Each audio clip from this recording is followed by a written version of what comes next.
Nous sommes bien en direct sur Web Info Télévision. Mesdames et messieurs, merci une fois de plus de votre fidélité renouvelée sur cette chaîne qui vous apporte les nouvelles, cette chaîne qui fait le décryptage de toutes les informations, mesdames et messieurs, car en République démocratique du Congo, il y a des actualités, il y a des choses qui se déroulent et il y a aussi cette nécessité, mesdames et messieurs, de vous faire comprendre la réalité.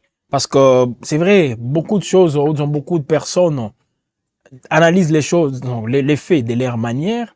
Beaucoup des gens aussi viennent, par rapport à leurs intérêts personnels, viennent aussi pour essayer un peu de convaincre l'opinion avec aussi surtout des fausses informations. Alors nous sommes là dans cette émission, mesdames et messieurs, pour vous aider, pour aussi vous faire comprendre comment les choses évoluent. Loin de nous l'idée partisane, loin de nous aussi cette c'est cette volonté plutôt de vouloir aussi tailler les choses sur mesure. On ne fait que vous apporter les faits. Voilà pourquoi, mesdames et messieurs, aujourd'hui, on revient sur les discussions entre le gouvernement de la République démocratique du Congo et l'AFC M23. Ces mouvements toujours actifs dans l'est du pays, ces mouvements qui contrôlent une grande partie de la province du Nord Kivu et de la province du Sud Kivu, mesdames et messieurs, le gouvernement congolais est en train de discuter avec l'AFC M23. Où est-ce qu'on en est avec les pourparlers de Doha? Est-ce qu'il y a blocage? Si oui, qu'est-ce que les médiateurs sont en train de faire pour résoudre, ou disons pour tenter de trouver une solution à ces blocages? Mais ce qui est sûr, l'issue sera toujours trouvée à Doha, entre la République démocratique du Congo, donc le gouvernement congolais, et l'AFC M23. Voilà pourquoi il y a des démarches qui sont menées au-delà de toutes les exigences aussi présentées, surtout par l'AFC M23, qui ne gire que par la libération de ses collaborateurs, la libération de ses proches détenus à Kinshasa. Voilà, il parle d'un chiffre aussi colossal, hein, plus de 700 prisonniers à Kinshasa, et ils veulent un geste de la part du gouvernement congolais pour continuer avec les pourparlers. Alors, déjà, on peut dire qu'il y a des avancées parce que hier dimanche, voilà, hier dimanche 17 août, l'accord de paix a été partagé avec l'AFC M23 et la République démocratique du Congo. Donc, un projet d'accord de paix, plutôt, un projet d'accord de paix a été partagé. Cette fois-ci, on ne parle pas d'une déclaration de principe, on parle d'un projet d'accord de paix. Et c'est bien sûr avant la reprise de pourparlers de paix dans quelques jours. C'est ce qu'a déclaré hier dimanche 17 août un responsable du Qatar au fait des négociations. Voilà donc, mesdames et messieurs.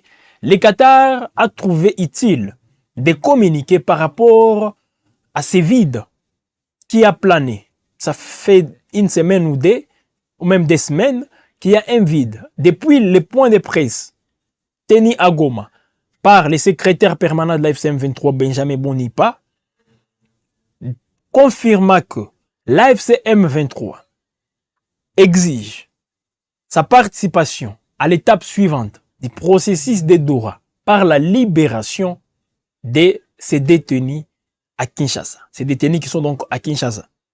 Jusque-là, rien n'a été fait et les M23 ont dit qu'ils ne seront pas à Doha, qu'ils ne vont pas se rendre à Doha. Mais, oui, il y a un blocage, surtout le calendrier qui n'a pas été respecté. Voilà pourquoi il y a toutes ces précisions. Voilà. Alors, les mêmes responsables qataris a donné aussi des précisions. Qu'est-ce qu'il a dit? Nous reconnaissons les défis sur le terrain et espérons qu'ils pourront être surmontés rapidement grâce au dialogue et à un engagement sincère. Bien que le calendrier prévu dans la déclaration des principes de Doha pour la signature de l'accord n'ait pas été respecté, les deux parties ont répondu positivement aux facilitateurs à exprimer leur volonté de poursuivre les négociations. Les mêmes responsables a donc poursuivi ainsi. Ce qui veut dire, mesdames et messieurs, le Qatar reprend encore une fois ses responsabilités pour parvenir à un accord de paix. Et ils ont tout fait. Donc, le médiateur a donné un projet d'accord à la République démocratique du Congo et un autre au Rwanda. Non, à la FCM 23. Donc, ça fait des copies. C'est les mêmes accords, les mêmes projets d'accord, mais on multiplie les copies pour permettre à ce que toutes les parties, chaque partie, puisse avoir sa copie. La FCM 23 a sa copie, le gouvernement congolais a aussi sa copie. Toutes les parties ont confirmé avoir ici justement les projets d'accord présentés par les médiateurs. Ces projets d'accord n'ont rien de nouveau, mesdames et messieurs. Ça s'inscrit toujours dans l'esprit de la déclaration des principes. Alors, si la déclaration des principes continue à souffrir de la non-application, ça sera toujours difficile de parvenir à un accord de paix. C'est ça aussi la réalité. Alors, qu'est-ce qui se passe? Le Qatar qui accueille, comme vous le savez, mesdames et messieurs, une importante session de négociations à Doha, sa capitale, voilà, visant à suivre la mise en œuvre de la déclaration et à finaliser un accord de paix. Donc, le Qatar travaille maintenant pour que la déclaration des principes signée le 29, je crois le 29 juillet à Doha soit aussi, disons, c'était même avant le 29, donc le Qatar est en train de travailler pour que la déclaration de principe soit respectée par la partie gouvernementale, mais également par la partie AFC M23. Alors, Doha, qui affirme rester en contact permanent avec ses partenaires de confiance, donc il y a donc l'Union africaine et les États-Unis sont là aussi les partenaires qui interviennent, mesdames et messieurs, dans ces processus. Et le Qatar insiste aussi par rapport à ces respects. Le Qatar respecte ses partenaires, les Américains, mais également l'Union africaine. Alors, les discussions directes prévues le 8 août à Doha, parce que le 8 août, on devrait déjà passer à des discussions directes. Gouvernement congolais, AFC M23, pour discuter, pour entamer la phase décisive de ces négociations. Après, un accord allait être déjà conclu. Donc, il y avait les discussions directes qui étaient prévues pour le 8 août à Doha, mais ces discussions, mesdames et messieurs, n'ont pas eu lieu. Aucune des délégations ne s'étant aussi déplacée. La délégation de la FCM 23 qui ne s'est pas représentée parce qu'elle avait dit bien avant qu'ils ne seront pas là tant que leurs délégués ne sont pas encore libérés, leurs prisonniers plutôt. Le gouvernement de la République démocratique du Congo a aussi dit, donc constatant que la FCM 23 refuse de se présenter, le gouvernement congolais ne s'est pas aussi représenté, voilà, le 8 août à Doha pour mener ou disons pour poursuivre avec les discussions. Alors, aucune des délégations ne s'étant rendue.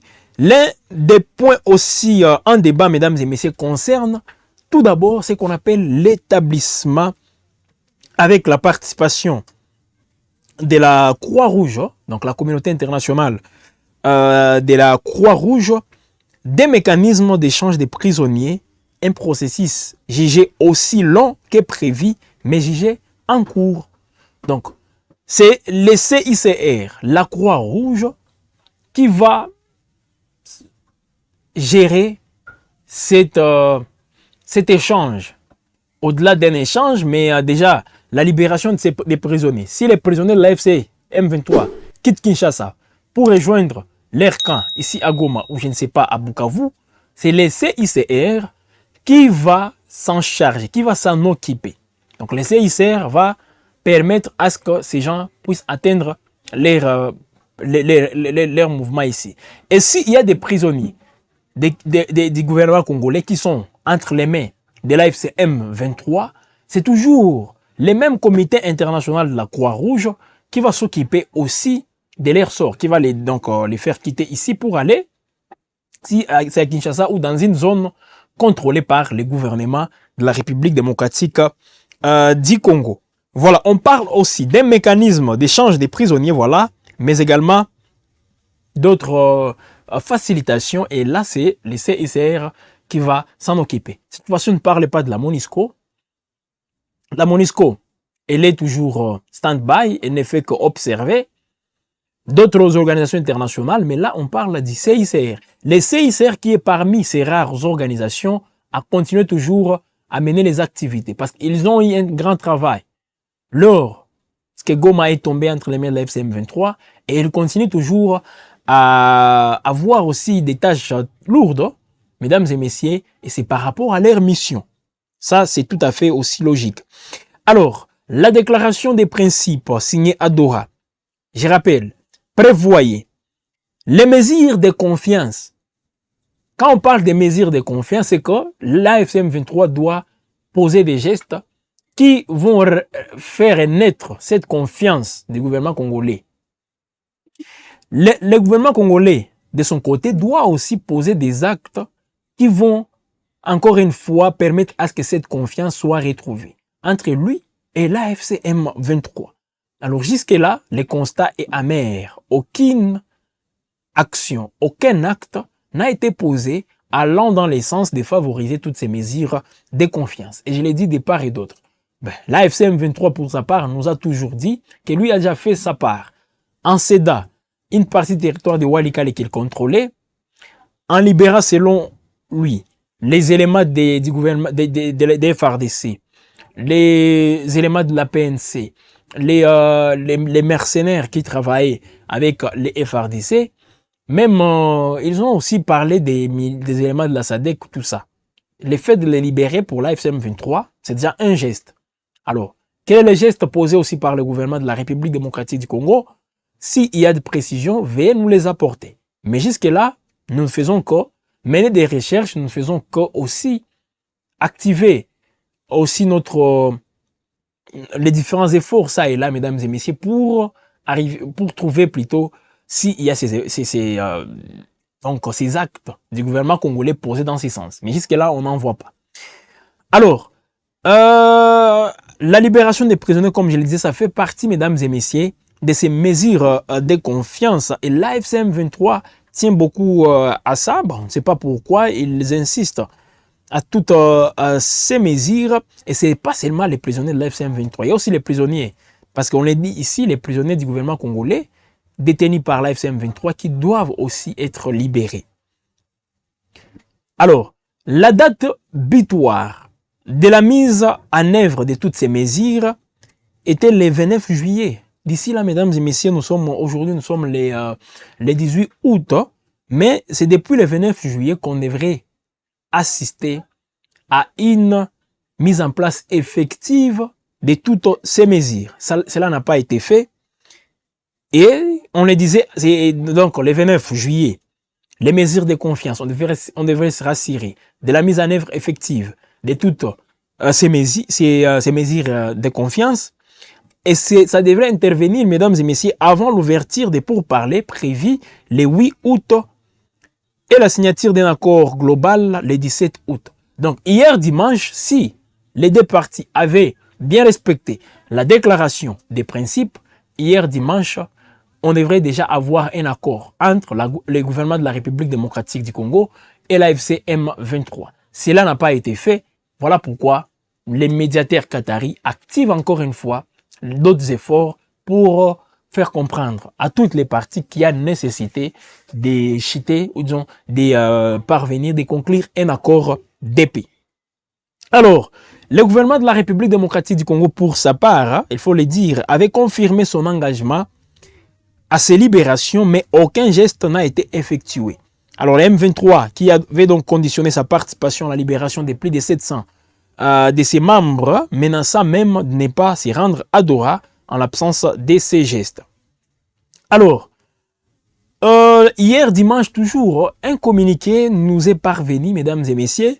Tout d'abord, c'est le ministère de la communication et médias de la République démocratique du Congo, chapeauté par le ministre Patrick Mouyaya. Les communiqués en soi reviennent sur les processus de Doha.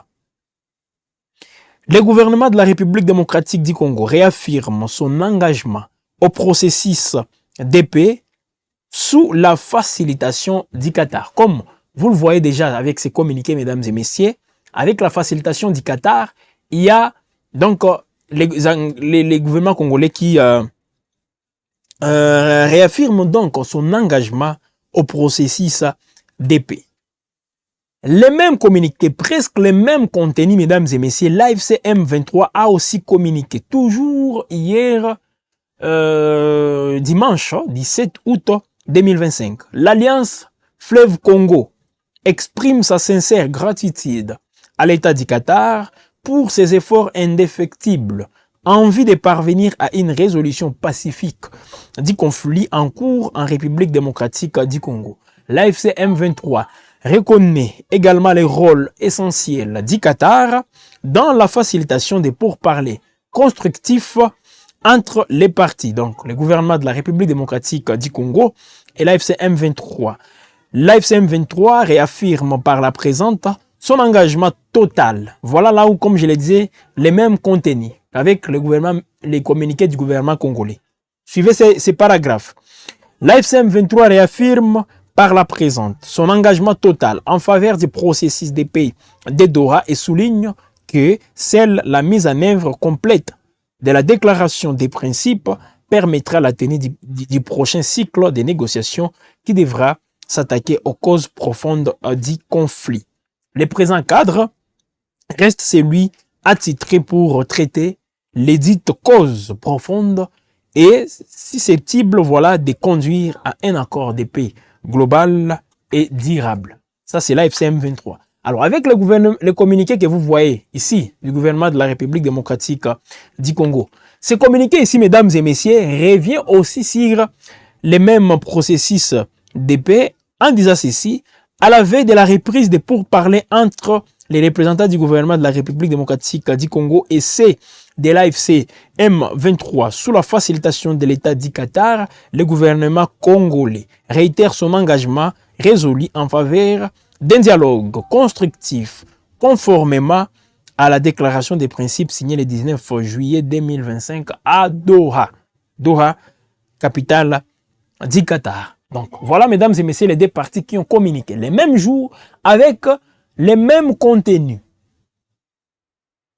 Est-ce que c'est pas ça ne vous étonne pas? Même jour, même contenu. Bon, ce qui est bon déjà, ça prouve combien de fois on peut parvenir à un accord, on peut s'attendre, les gouvernements de la RDC et la FCM23. Les deux parties peuvent s'attendre. Nous ne sommes pas dans cette logique, mesdames et messieurs, de jouer, la politique de la terre brûlée. C'est pas ce que nous privilégions. À ce stade, celle, je le dis bien, sauf aussi surprise, mais c'est seulement ce processus de paix qui doit nous permettre de bien évoluer, qui doit nous permettre aussi de retrouver cette paix. Elle peut ou ne pas être durable, mais les gens ont besoin de respirer un peu. Les gens qui viennent de totaliser 7 mois dans cette situation, mesdames et messieurs, n'ont besoin que d'une stabilité. C'est ce qu'il faut retenir. Même ceux-là qui sont dans les zones sous contrôle de la FCM23, ne croyez pas qu'ils sont à l'aise, parce que c'est très difficile de vivre dans une zone où il n'y a pas de banques, où vous n'avez même pas un canal aussi important pour vous approvisionner. L'aéroport ne fonctionne pas, la connexion est coupée. Donc, les liens, on a coupé déjà cette connexion entre Kinshasa et Goma, entre Kinshasa, Goma et Lubumbashi, Goma, Kisangani. Et tout ça, mesdames et messieurs, je vous assure, toutes ces populations qui sont dans ces zones sont en train de souffrir. Voilà pourquoi nous insistons sur un accord, donc plutôt un processus de paix comme ça s'est fait aujourd'hui. Oui, la sincérité ne sera pas totale, mais qu'est-ce qui est positif? Et c'est ce côté positif auquel nous devons tous nous appuyer pour trouver, ou disons pour obtenir cette solution à ces problèmes. Mais entre-temps, mesdames et messieurs, il faut le dire, plusieurs indiscrétions circulent. Je ne sais pas si vous avez pu lire tout ça, mais nous sommes en train aussi de creuser. Voilà pourquoi aujourd'hui on ne peut confirmer rien. Mais qu'est-ce qui se passe par rapport à la restauration de l'État? Plusieurs personnes ont donc, l'AFC M23 commenté la restauration de l'autorité de l'autorité de l'État en sa manière, le gouvernement de la République démocratique du Congo aussi en sa manière, comme quoi pour le gouvernement congolais, la restauration de l'autorité de l'État, c'est que l'AFC M23 doit quitter les zones contrôlées aujourd'hui, qu'il contrôle aujourd'hui, et permettre à ce que le gouvernement de la République démocratique du Congo, les institutions de la RDC, puissent encore une fois se réinstaller. C'est ce que le gouvernement congolais interprète comme restauration de l'autorité de l'État. De son côté, l'AFC M23 interprète la restauration de l'autorité de l'État par une formation adéquate, tout d'abord, de l'armée. Donc, avoir des nouveaux éléments, des éléments qui seront beaucoup plus outillés au sein des FARDC et de la police.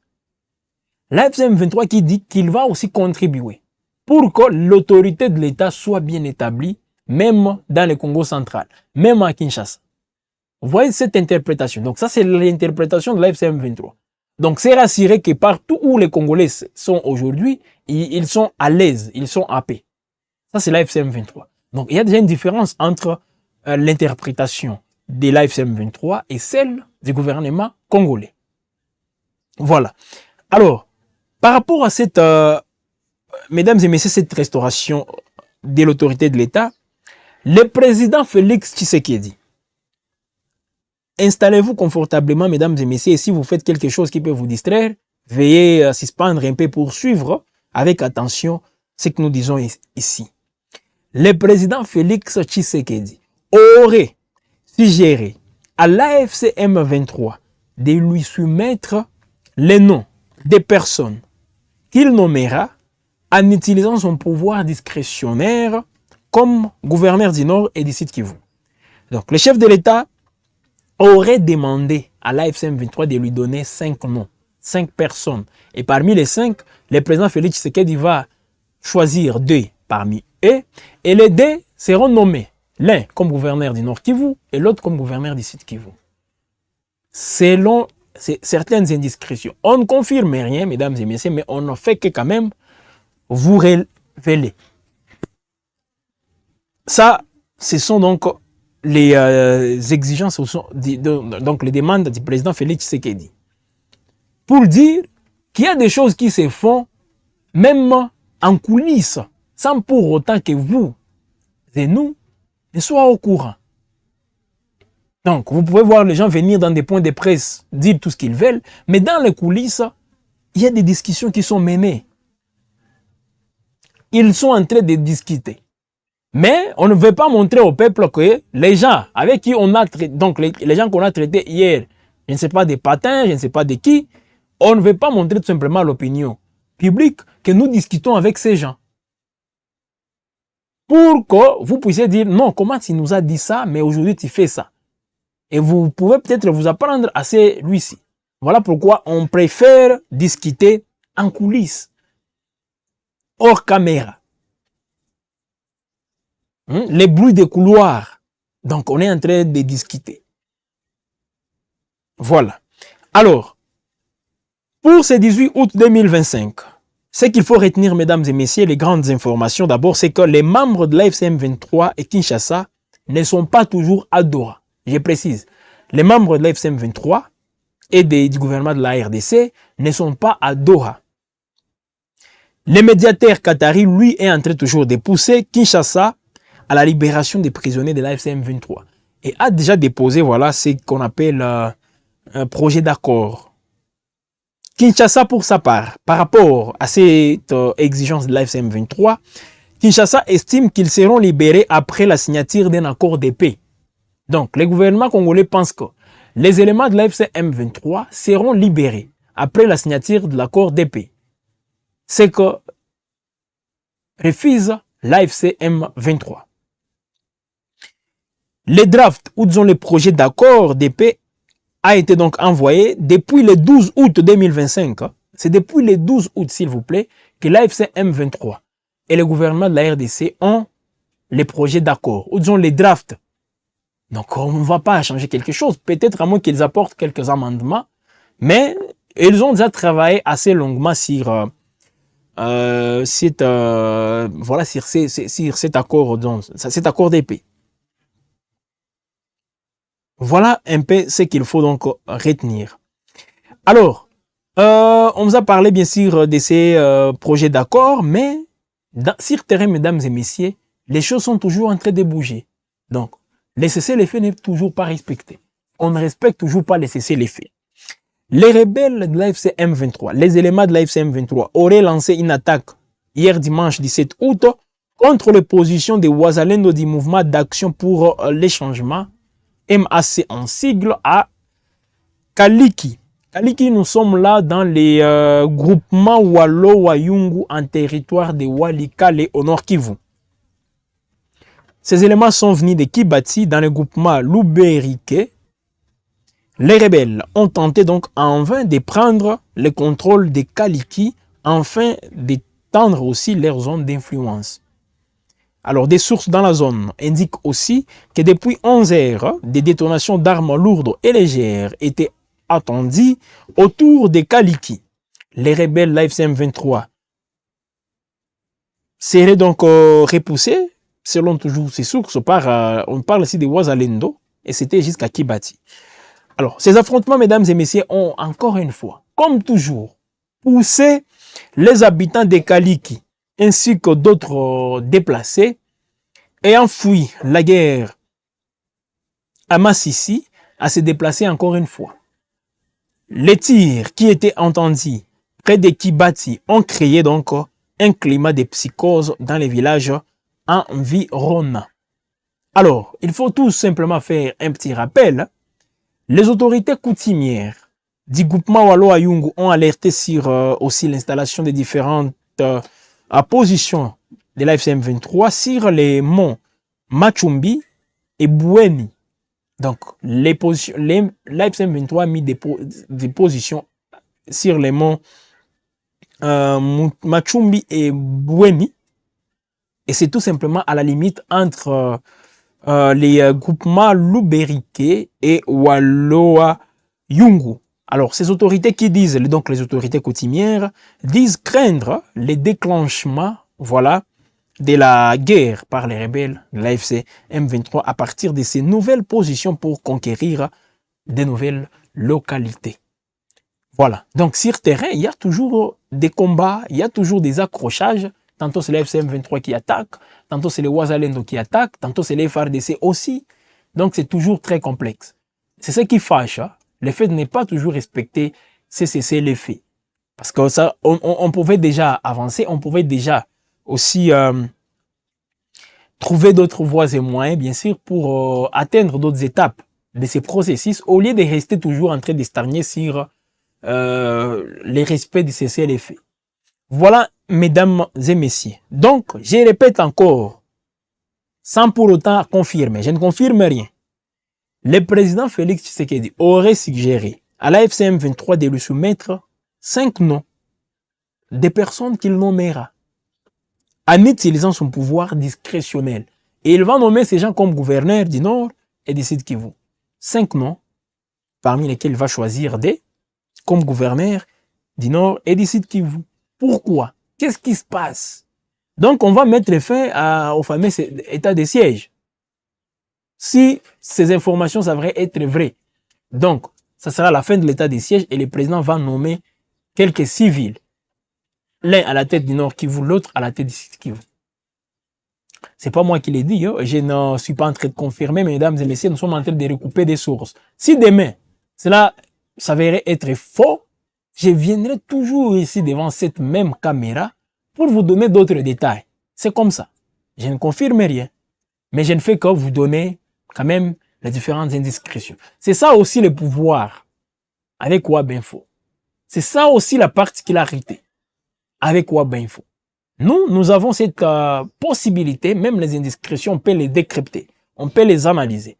Et c'est à vous de faire des analyses aussi responsables pour voir si c'est ça. Donc, pas pour vérifier, parce que vous pouvez aussi vérifier, je ne refuse pas, mais pour voir avec les faits qui se présentent si c'est vrai ou c'est faux. Mais je vous assure, présentement, le gouvernement de la République démocratique du Congo est en train de discuter avec l'AFC M23. Pourquoi? Hier, dimanche 17 août 2025, le gouvernement de la République démocratique du Congo, avec l'AFC M23, nous ont produit presque un même communiqué. Mouyaya qui signe un communiqué de sa part, Laurence Kanyuka aussi un communiqué au compte de l'AFC M23 de sa part. Mais les mêmes contenus. Est-ce que c'est un fait du hasard? Est-ce un fait anodin? Donc, il y a toujours des discussions. Ils sont en train de discuter entre eux. Pour produire un communiqué pareil, parce qu'ils discutent sur les phrases, le contenu, qu'est-ce qu'on va dire, tout ça. Et puis que chacun produit ses communiqués de son côté. L'AFC les fait et le gouvernement congolais les fait aussi. Mais c'est les mêmes communiqués, les mêmes contenus, les mêmes jours, s'il vous plaît. Hier, dimanche 17 août, l'AFC M23 qui fait une communication, le gouvernement congolais qui fait aussi une communication. Les mêmes jours, les mêmes contenus. Pensez-vous que ces gens ne sont pas en train de discuter? C'est vrai, ils ne s'accordent pas sur certains points, mais je vous assure, ils finiront toujours par s'accorder. Mais méfiez-vous, je répète, méfiez-vous de ceux-là qui viennent sur les plateaux de télévision pour injurier les autres. Ceux-là qui viennent sur des chaînes de télévision pour aussi qualifier des uns des autres comme quoi des dictateurs, je ne sais pas de qui, tous les mots. Mais en coulisses, ces gens discutent entre eux. Ces gens sont en train de tout faire pour parvenir à un accord. Alors la question que vous devez vous poser, est-ce que cet accord sera profitable au peuple congolais? Est-ce que ces accords qui seront conclus seront profitables à la République démocratique du Congo dans son ensemble? Si oui, on va applaudir. Et sinon, mesdames et messieurs, on va critiquer et on va apporter des éclaircissements. C'est pas interdit, c'est aussi ça la démocratie. Voilà, nous sommes à la fin de cette émission, mesdames et messieurs. Commentez. Je vais vous lire, hein. Je vais encore une fois voir vos expressions. Qu'est-ce que vous pensez de tout ceci? Je vous assure, l'AFC M23 et le gouvernement congolais discutent. Qu'est-ce que vous pensez? Sur les médias sociaux, sur les médias traditionnels, ils sont en train de s'envoyer des injures. Mais ils discutent en coulisses. C'est aussi ça. C'est ça, malheureusement, la politique. C'est ça, la politique. Voilà, on est à la fin de cette production. Aimez, partagez, mesdames et messieurs. Wabinfo, abonnez-vous sur la chaîne. Activez la cloche des notifications pour recevoir toutes nos productions. Nous sommes la chaîne qui vous édifie. Nous sommes au cœur de l'actualité en temps réel.